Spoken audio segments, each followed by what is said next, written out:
let me take a moment to introduce our honored guest, Mr. Faizan Haq, a proud achiever who qualified JKS. बुलंदियों को पाना आसान नहीं होता,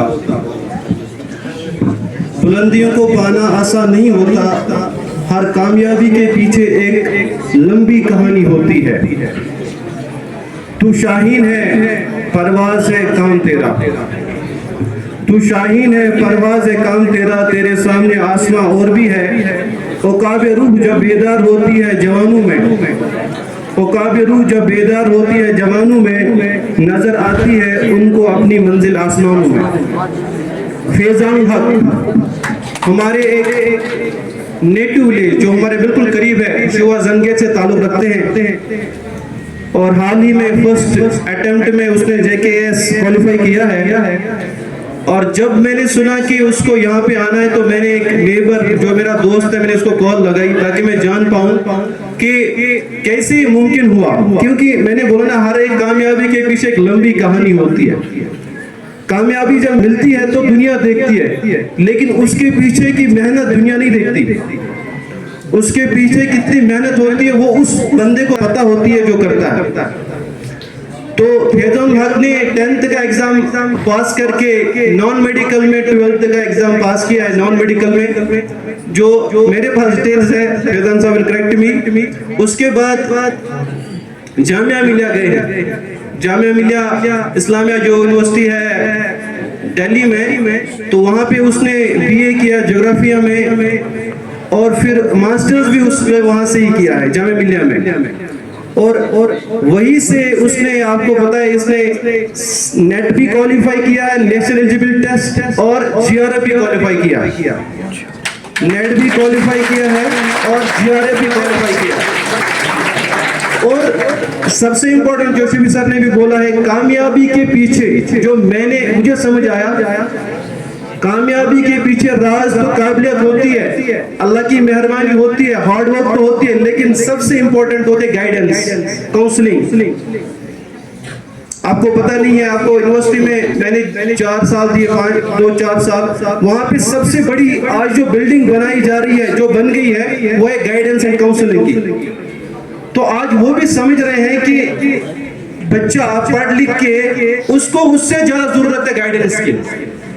अगर हम बाहर जाएंगे, इंडिगढ़ में कुछ टाइम रहा हूं मैं, वहां पे जो बच्चे हैं तो वो इतनी गाइडेंस लेते हैं अपने प्रोफेसर से, अपने टीचर से, लेक्चरर से, तो उनकी जो जिंदगी होती है बहुत आसान होती है, बहुत कम समय में बहुत कामयाबी हासिल करते हैं गाइडेंस की वजह से।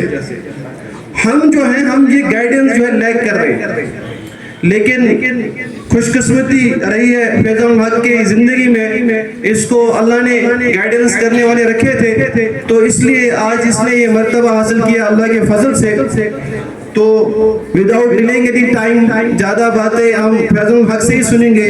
मैं रिक्वेस्ट करता हूँ फैज़ान हक से कि वो आए और अपनी प्यारी जबान में फैज़ान हक से।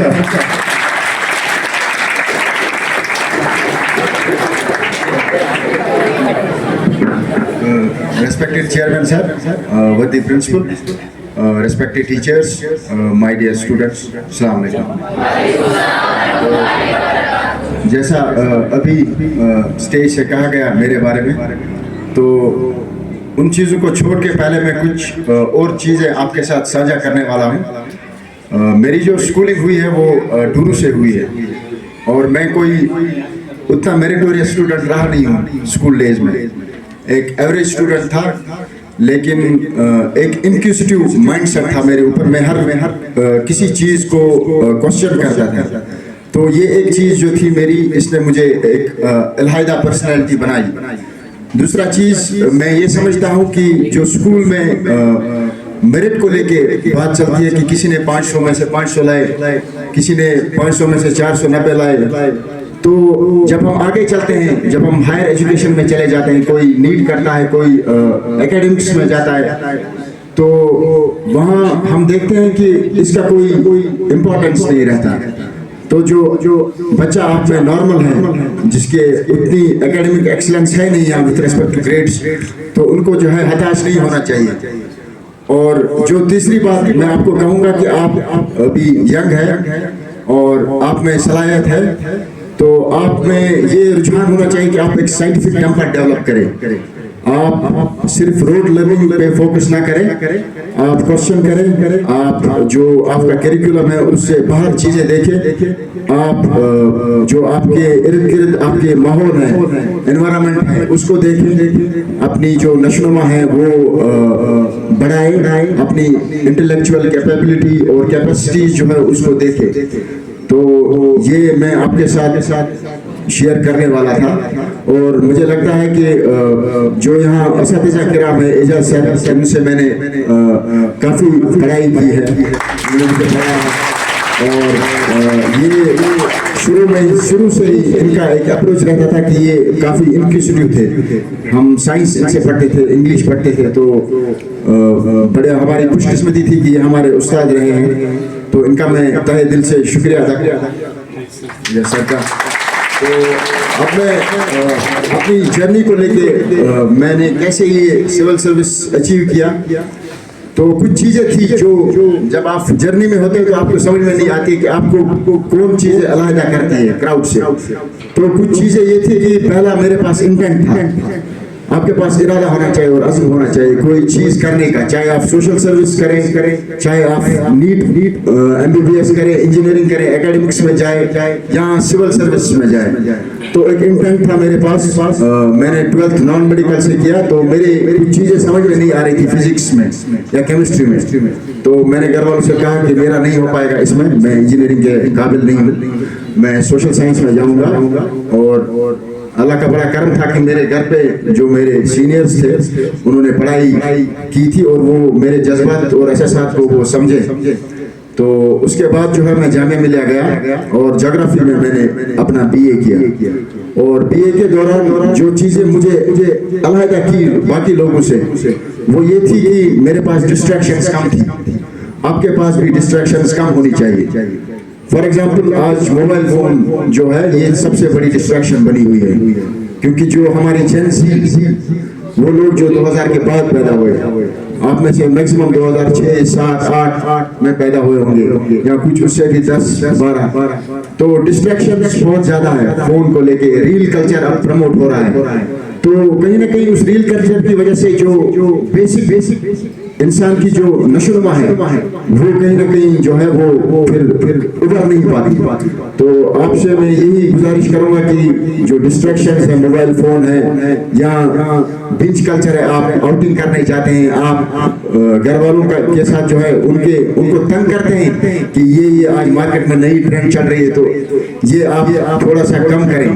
तो इससे आप जो है आपकी नशोनुमा होगी और आप जो है नेचर के करीब रहेंगे। और जितना नेचर के करीब आदमी रहता है उसकी उतनी जो है ग्रोथ ज़्यादा होती है।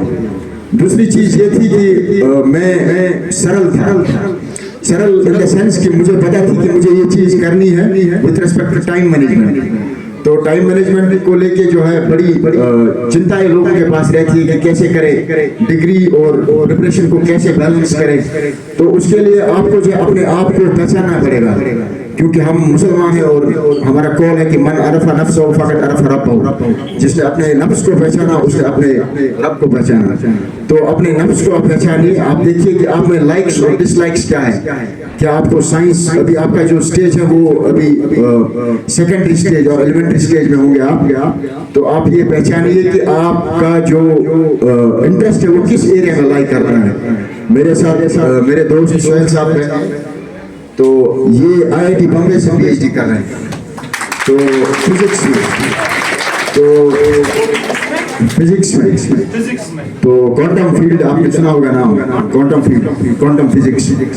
तो इनका एक मोटिव था कि इनको फिजिक्स में जाना था और इंशाल्लाह आप 2-3 साल में देखेंगे ये J&K के सबसे टॉप साइंटिस्ट होंगे।